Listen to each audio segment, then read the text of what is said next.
It's my third child.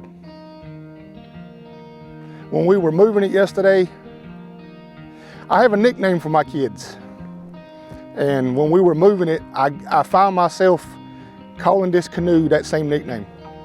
And that wasn't something I'd done intentionally. It's just instinctively, that's what I called her. And I was nervous the whole time. You know, it felt like I got the same feeling that when I was in the delivery room with my two girls. You know, it was the same feeling. It was weird. But yeah, this is my baby. Finding those paths to remove the tree once we had the tree down, if it was the one that was selected, that was really important to me to ensure that the project could continue to happen.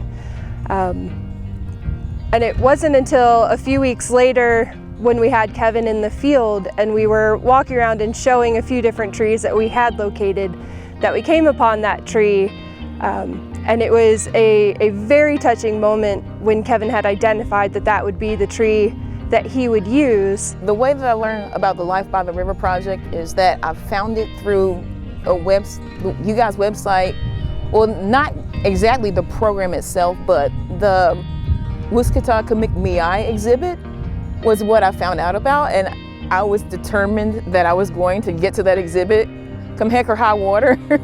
Hopefully in the future, you know, if we continue to do this, we can get more engagement from the community, we can get more engagement from our people and teach them how to make these things. And it's not necessarily the act of making the canoe, it's the things that you learn around while you're making the canoe. You know, that's the most important part.